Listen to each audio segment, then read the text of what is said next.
Hello and welcome to the latest episode of the SportsBros Podcast, episode 227.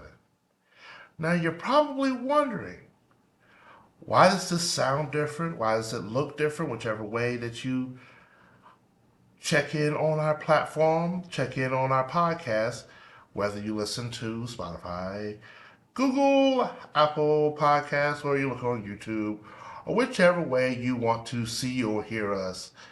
It's a bit different today because Eddy Kool is on the road or in the air, traveling back home from a week-long visit back home to North Myrtle Beach. Slightly jealous, but it's okay.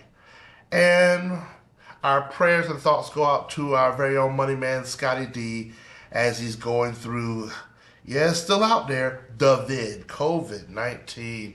He is under the weather, so I am going to try this out all by myself. This be your boy, the Almighty Be Live, 1/3 of the Sports Bros Podcast. And I'm sorry, I apologize ahead of time. Yep, you got just me, and I know, I got my haters out there. So, hey, buckle up for this ride because it's going down right now.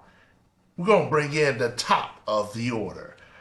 Well, and you know how I like to do things. I'm just going to do things just a little bit different when it comes to the top of the order because this is going to be what happened when it comes to what happened in the NFL this week and the past few weeks because whew, some things we just could not predict. Um, let's go ahead and address the elephant in the room. As you should know that myself and the HOC Eddy Kool, we are both die hard Carolina Panthers fans, and it's whew, we hurting. It's been rough for us this year, but there's light at the end of the tunnel. There is a little bit of gold at the end of the rainbow because the owner, David Tepper, decided to make some moves and decided to go ahead and oust our coach, uh, Frank Wright. Which I know you're asking. You're asking. You don't even give him the whole season. This is 2 years in a row that you fire a coach mid-season. What is really going on? Is there going to be any type of continuity? Here's the thing. If there's no even slight chance of improvement, if there's no hope, if you're literally suiting up, be one of those 53 men on the field each and every week, and there's no hope, you don't see any improvement, the locker room is dead. The stadium is dead. I'm not even talking about, because that was a home game against the Titans. Did you happen to catch the previous week when the Cowboys came into Charlotte and it was almost like a home game for the Cowboys because we as a fan base, it's tough for us to spend money on this team. And you can sit here and call me fair weather all you want to. I don't care what you got to say about me. I work hard for my money. I'd rather see I'd rather have some hope. Let's put it that way. I've spent my money on losing games before, and I'll do it again. But there's got to be a slight bit of hope. There's got to be some reason for me to go to the game. It's hard for me to even wake up and put on a T-shirt to watch this team. And each time I've done it this year, it's hurt.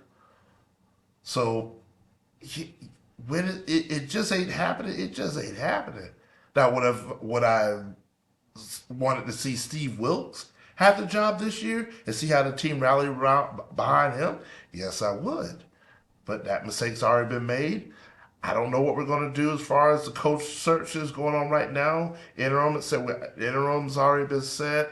I don't even know what his position is. It's terrible. I should know more about this. I just don't because it's hard. It's tough. This year is a loss. I'm gonna have a little slight bit of enthusiasm next year because it's gonna be a new year. But without our first round draft pick, whew, It's gonna be rough. It's gonna be rough, but it's okay. Moves have been made. Josh McCown, Deuce Staley. Things are shaking. So 1-16, 2-15, it really don't matter. I'm gonna keep pounding to the day I die. But the moves have been made. David Tepper played 0 games. There's one more move he should make. Scott Fitterer or whoever's making the GM decisions, I told y'all from the beginning, don't trade up, don't make no trades, stick where we're at, build up our old line. I said that, but nobody listens to me. So this is what I need y'all to do. Share. I be making sense sometimes. Sometimes. Give me some credit. Share our podcast. I need somebody in Charlotte. I need a representative in Charlotte to share this podcast because I need them to hear what I got to say. Because it's rough. This is rough. It's okay. It's okay. I digress. What happened? Have y'all noticed that the Denver Broncos have won 5 straight? Broncos country, let's ride. 5 straight, and it's not. The thing about this, it's not just 5 straight against anybody. I'm talking about 5 straight, including the Buffalo Bills, the Kansas City Chiefs, the Minnesota Vikings, and the defensive juggernaut that is the Cleveland Browns.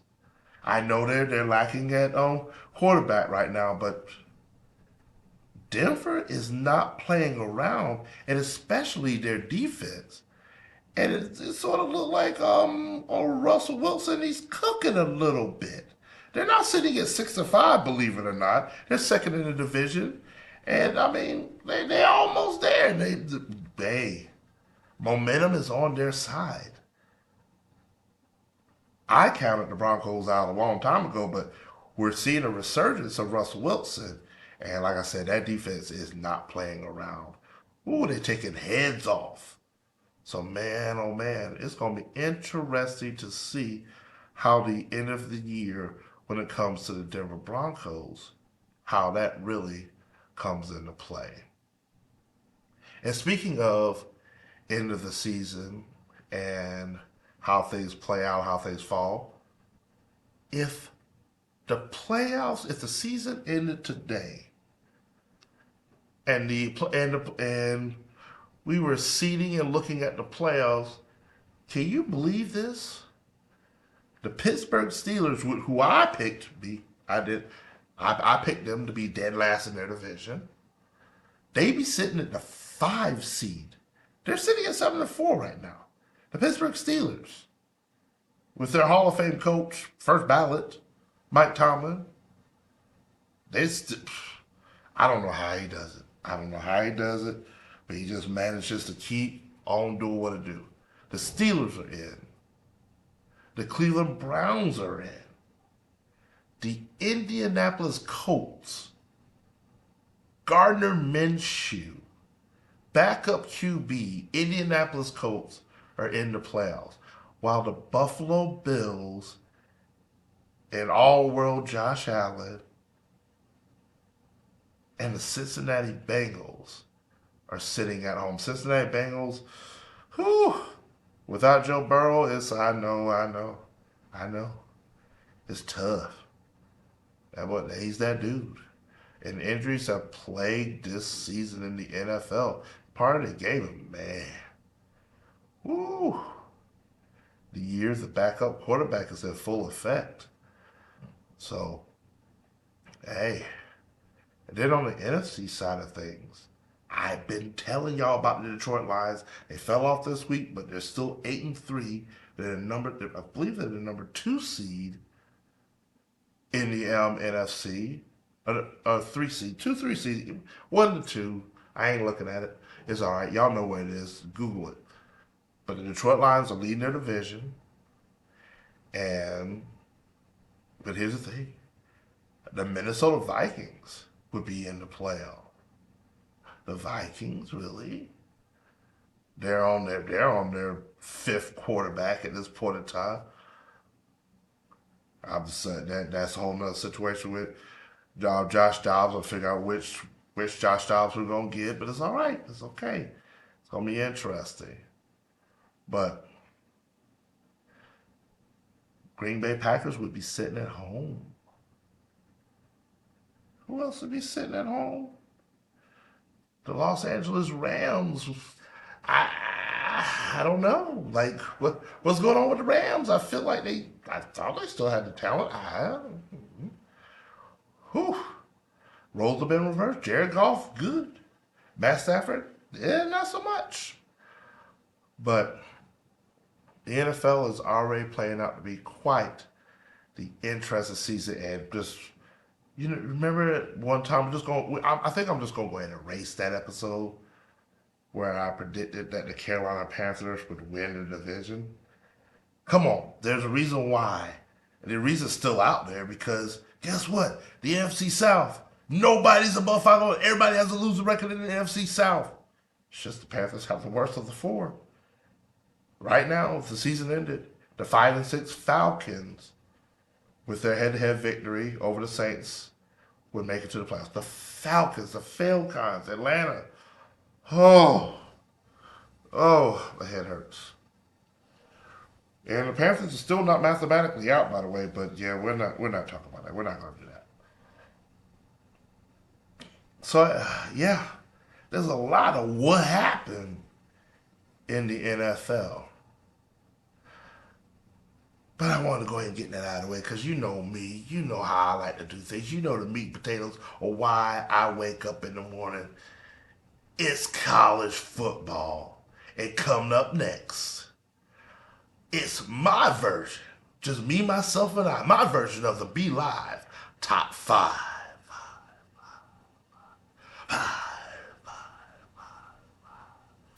Coming at you from the Sports Bros Podcast. Yes, sir. Well, ladies and gentlemen, it is that time. And this is the thick of things. All we got left is the conference championships. Rivalry week is over. 12 weeks in the bag, 12 games, 13 weeks, 14 weeks, week 0. You know how it is. But this is it right here. One last week to go to determine who goes to the playoff and who has a chance to win it all. So I can say with confidence, this is the second to the last of the Be Live Top 5 of 2023. And here we go. I'm just going to come in hot with it. Coming in at number 5. I think they've got the best resume out of the one-loss teams. Because everybody knows there's 4 undefeated. I think there's 5 still. I think Liberty's still undefeated. But sorry for you. It is what it is. Your one-loss teams. The team right now that's on the outside looking in. And there's a list of them. But this team, I think, has the best chance of remaining the top one-loss team. And with their resume, if one of the undefeated teams loses and they win their conference championship, hint, hint, I believe this team will make the playoff. And that's going to be hook 'em horns, Texas Longhorns.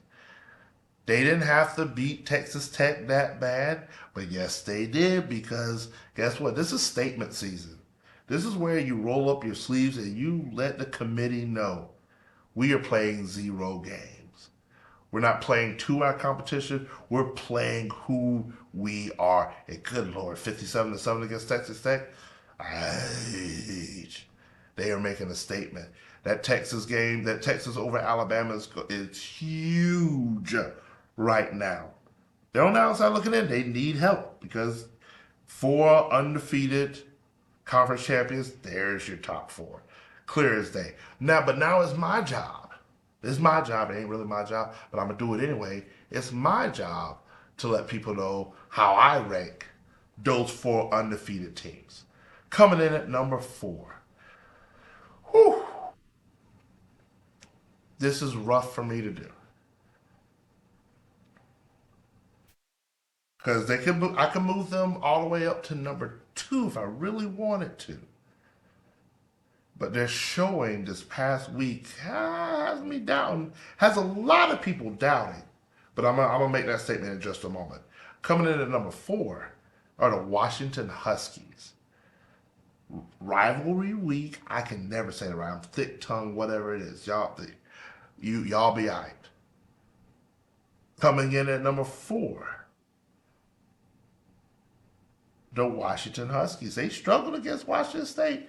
Wazoo had them on the ropes.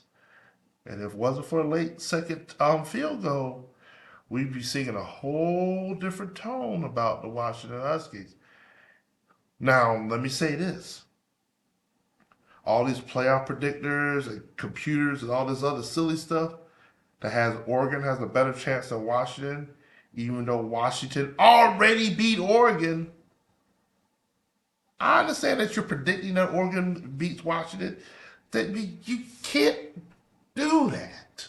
You can't predict the future. You got to go off the resume and the eye test. And at the end of the day, Washington has a head-to-head victory over Oregon. Now, if and when Oregon may beat Washington, then that's an easy fix.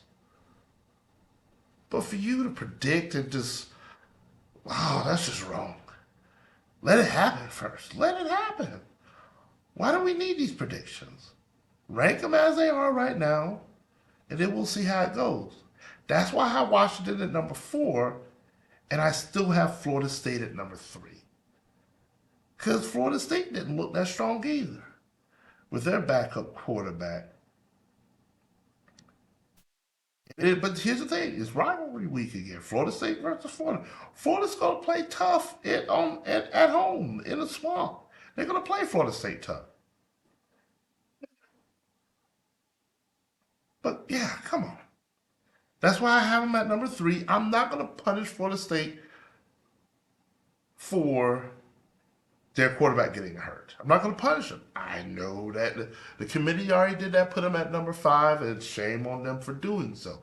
Get it right, bring it back, put Ohio State where they deserve to be, out, all the way out. Move Florida State back up into the top 4. Too easy. Then don't play with me, College Football Playoff Committee. Don't play with me. Here comes the big one right here. Number 2, the Georgia Bulldogs. I'm going to say it before, I'm going to say it again. Who have the Bulldogs really played? Their best victory is Missouri.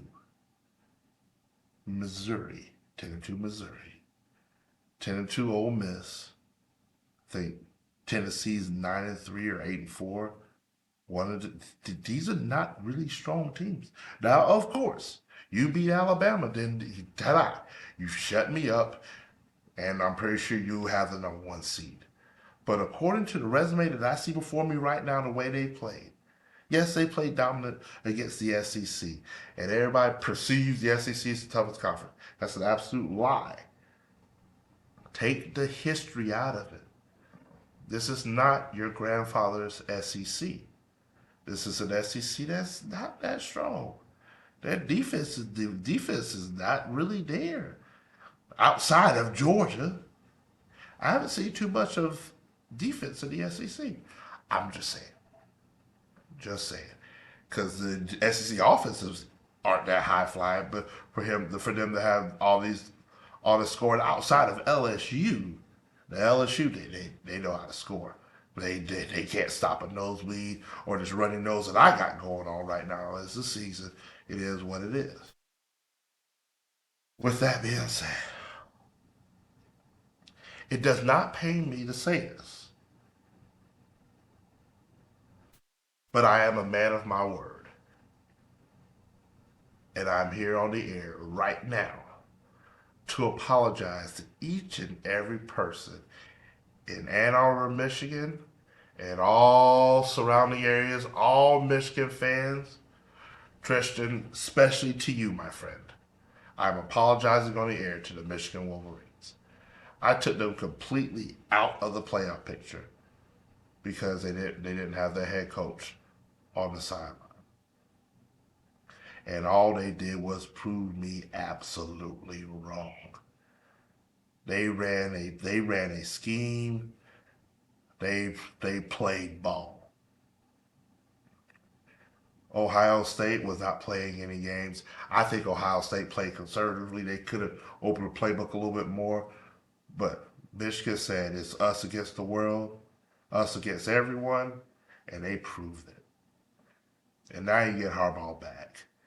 If anything, these kids are determined to bring a championship to Michigan. I think they are the most complete team in the NCAA right now.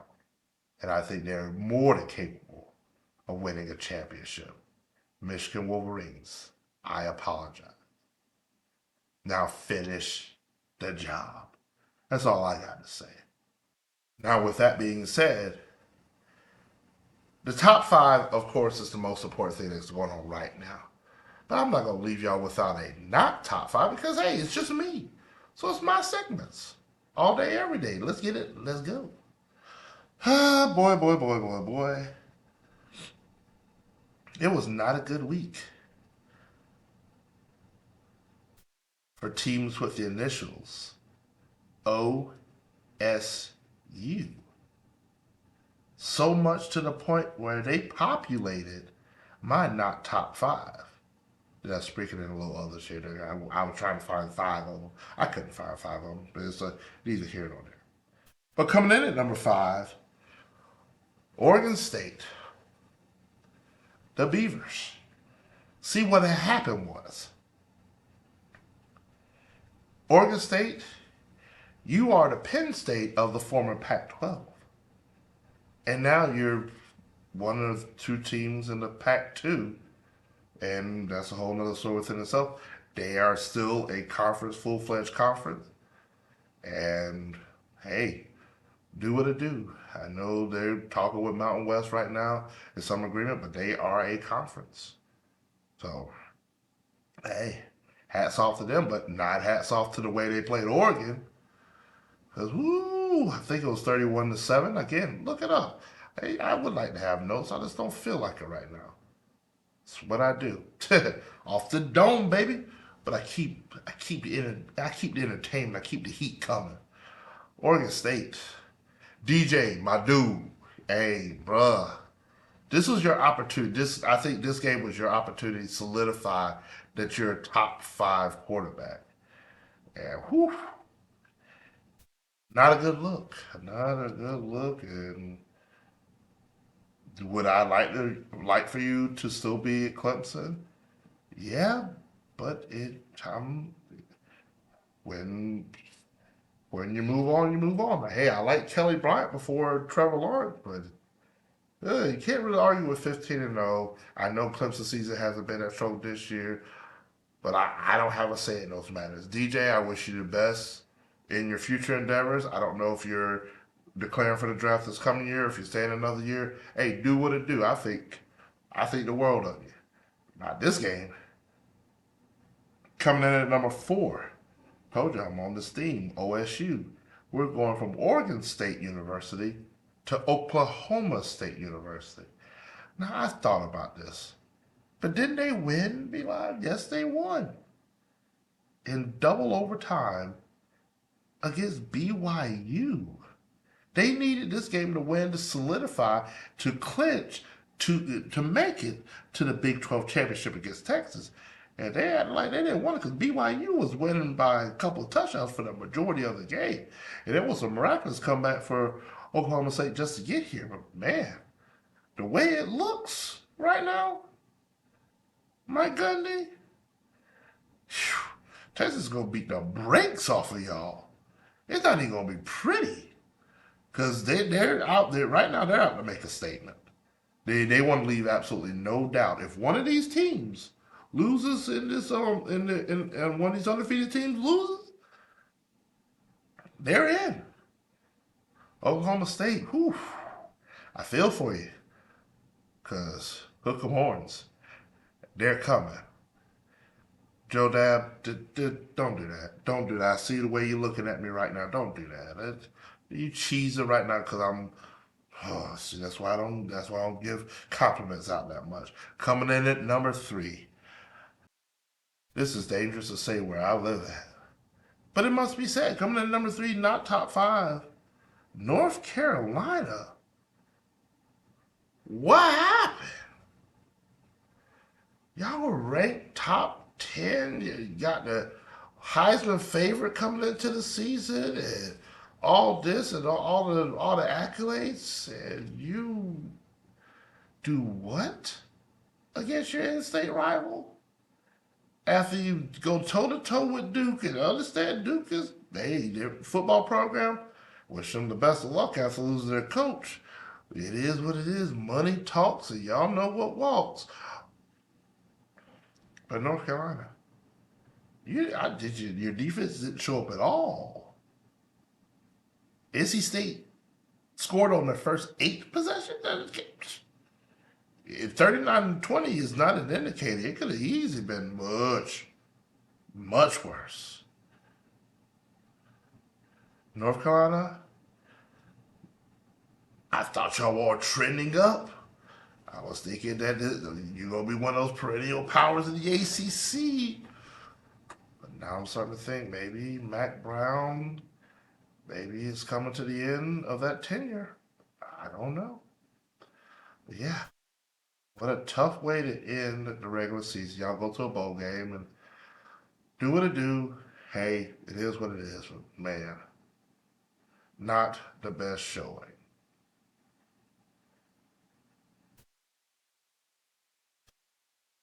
Which leads me to number two.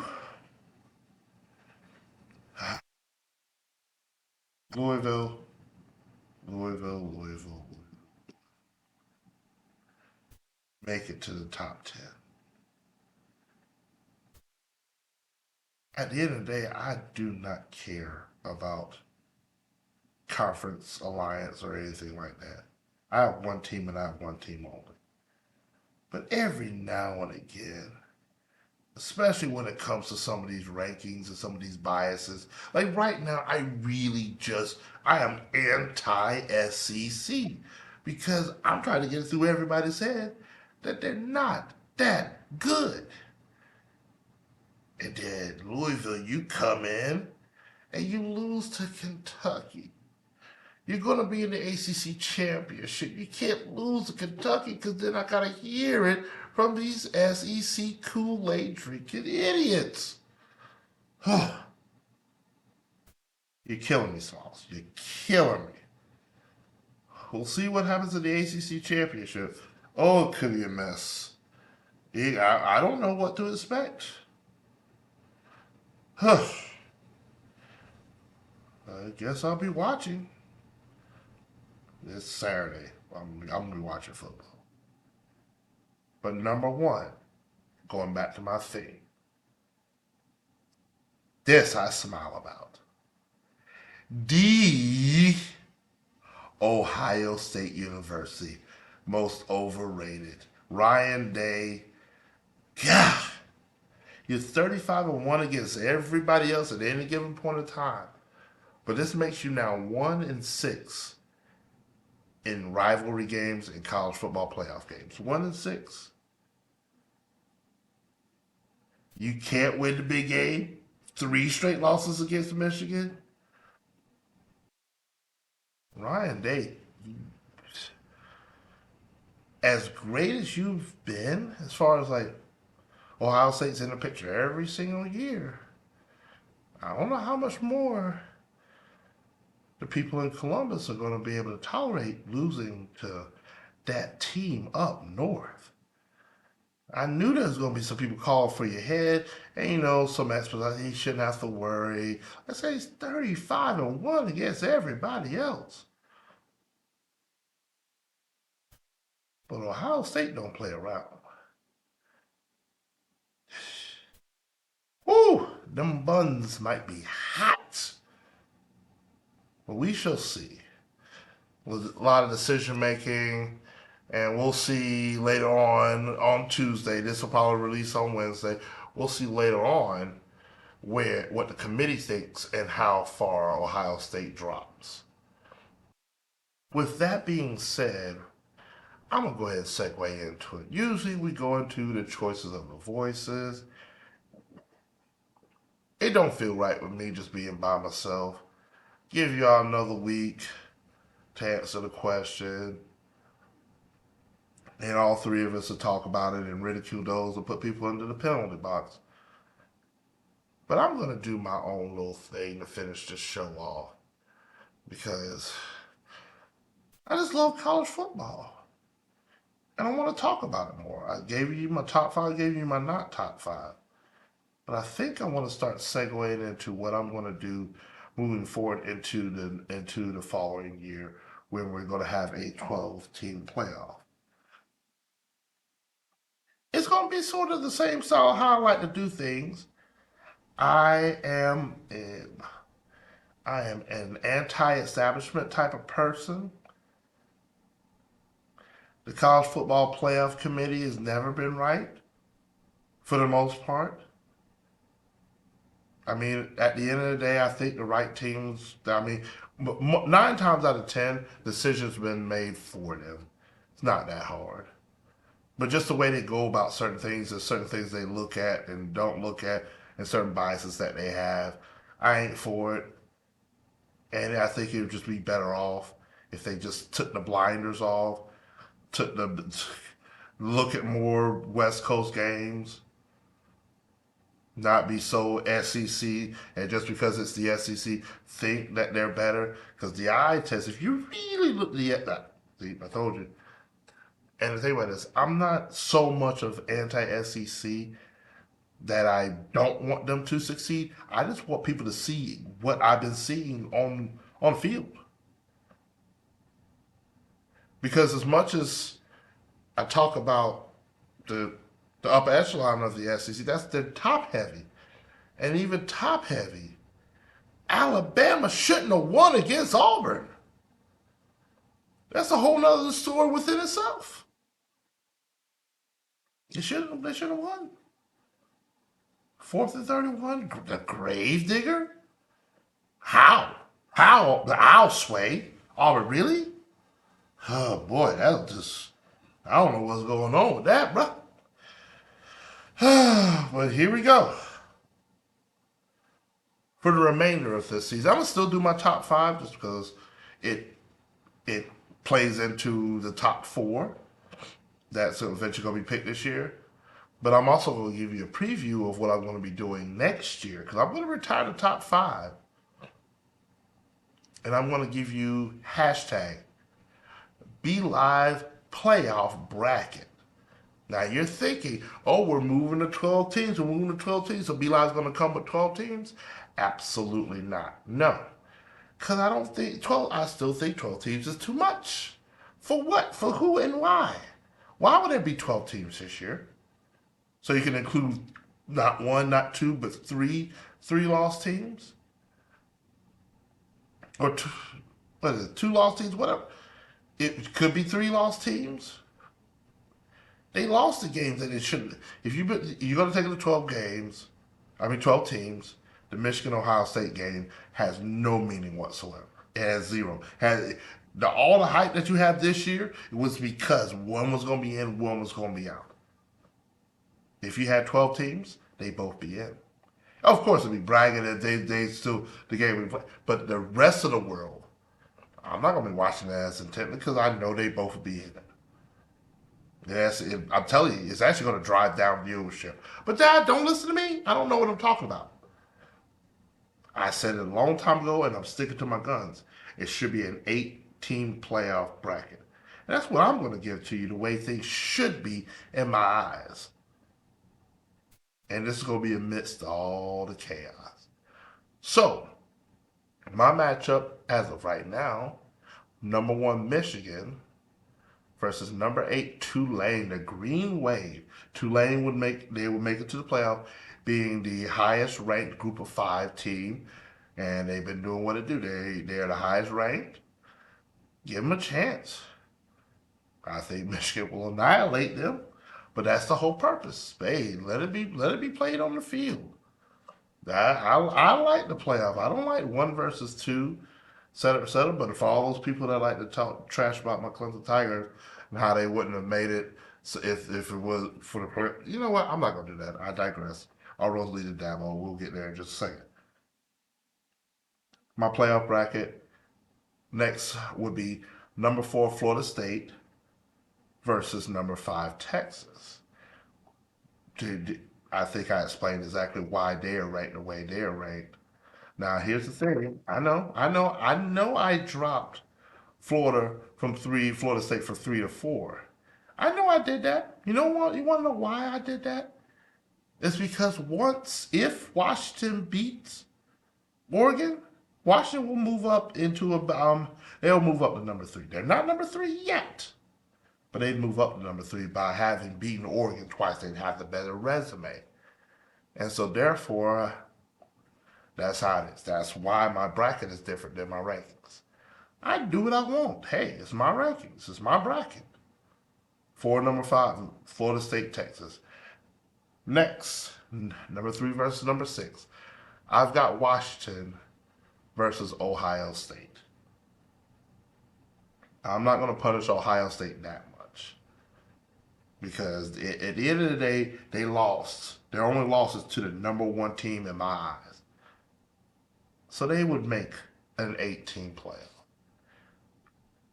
And they would be one of the 2 teams that didn't win their conference championship. I think at the end of the day, they're still one of the best teams that are not going to play for the conference championship. Now here's the thing. A lot of people may argue that Oregon is actually playing for their conference championship. The reason why Oregon is playing for the conference championship is because the Big Ten is still divided into divisions. It shouldn't be Michigan versus Michigan versus Iowa. It should be Michigan versus Ohio State in the conference championship. It should be just a rematch.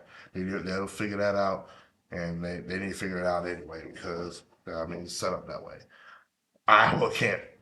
Iowa has 0, and I mean 0 offense. Take the under. I promise you. So why have Washington number 3 when they beat Oregon? Now, if Oregon beats Washington, I think they just swap because now and here's the thing, y'all gonna call me crazy. I'm gonna put a 1-loss Oregon over an undefeated Florida State. I will still have them in my 14 playoff, but I think that one Florida State. Phew, I'm not punishing you, but come on. You've had a couple very close calls to be undefeated, and it just yeah. As a Clemson fan, and Clemson, we trying to get up there to make your resume a little bit better, but it's still, just saying, too many close calls. And then my 2 versus 7 matchup would be Georgia versus Oregon. I know I may have lied earlier and I said I'd move Georgia up to number 1 if they beat Alabama, but I thought about it. Alabama, they should have 2 losses. So beating Alabama isn't as strong as what it would look beforehand. Now here's one thing I'm going to say, and I'm going to say this. Do not count Alabama out. And I want to make it perfectly clear with this 8-team bracket I got right now. If it was just 4 teams and Alabama beats Georgia, I am on the side of no SEC team in the top 4. Texas moves up, Florida State, Washington, and Michigan if they win out. Now, if any one of those teams decide to lose their conference championship, then I got to move Georgia back up in there. Or, and that's a discussion within itself. Alabama beats Georgia. Texas beat Alabama. By ipso facto, such and such, Texas is better than Alabama. That is better than Georgia. Georgia is out. Texas will make it in. Alabama will make it in. Georgia is out if they lose. Their resume does not. It isn't there. There's a reason why I still have them at number two, and I would stick by that argument. With that being said, hey, that's why I do what I do, because I can. You don't like it? Feel free to make your own video. Come at me. I want the smoke. Let's go. I thoroughly enjoy it. With that being said, I'm going to close out this episode of the Sports Bros Podcast with simply this. I'm not going to do pepper like I normally do. I'm going to do it somewhat because my third and final pepper point is my what happened pepper point. But I've been doing what happened all throughout the episode. So I'm going to finish off with what happened. This time last year, a couple days after Thanksgiving last year, the South Carolina Gamecocks managed to pull off a miraculous victory against my Clemson Tigers by the tune of 31-30. I knew it was going to come at some given point of time. Can't win them all. And you knew the trash talk was going to come. You knew that it was going to be a lot of bragging. They earned the bragging rights for 1 year. And here's the thing. I took it all in stride. I'm still going to talk trash because at the end of the day, we beat y'all 8 years in a row. Should have been 8 years in a row, but the SEC, they didn't want to do. They nixed the out of conference situational. Scared because you knew Clemson was gonna win back in the pandemic days. Let's stop right there. It should have been throwing up them eights, but the 7-Up is a delicious drink. So I've endured over the past year, the past 365 days. I've endured all types of trash talk, all types of smack. Clemson is falling off. I've heard everything. Oh, when we lost to Duke, we lost to NC State, we lost to Miami, we lost to Florida State. Everybody wished gloom and doom and all. And I'm just like, you know what? Hey, it's been a rough year. But it'll all be justified when what happened this past Saturday happened. Game chickens, coots, you had your 1 year bragging. Now you're right back to where you were before. Bottom of the barrel, second to last in the SEC. Little brother status. People still complaining about referees and calls and holds and all this. The better team won. And when I say the better team, our defense is still top notch in the country. If you don't know, you better ask somebody. I done told you this before. You didn't listen to me. You just wanted to run off at the mouth, talk out of the side of your neck. And you thought I was just going to sit back and forget about it? Oh, man. Get what's coming to you. Because at the end of the day, all roads lead to Dabo. I'm all in. I bleed orange. And you're going to get this work. Come on, man. Coots want to play games with me. Thought they was just, they just thought they was just going to run a little streak on us. Oh, they had their chest out thumping and all this stuff. Oh, Shane Beamer to the moon. Shane Train and all this other stuff. Like, cut it out. I done told y'all. Now go sit in the corner, like I done told y'all, and talk to me nicely. This be your boy, the Almighty Be Live, 1/3 of the Sports Bros Podcast. Wishing safe travels to the HOC Eddy, Kool, and hoping and praying that the money man Scottie D gets well very, very soon. On behalf of all of us here at the SportsBros Podcast, this was episode 227, and we got so many more to go. Continue to like, comment, share, all of the things. We need y'all help. We need y'all to get our word out, because our word is your word. We are by the fan, for the fan. With that being said, I'm out. Yes, sir.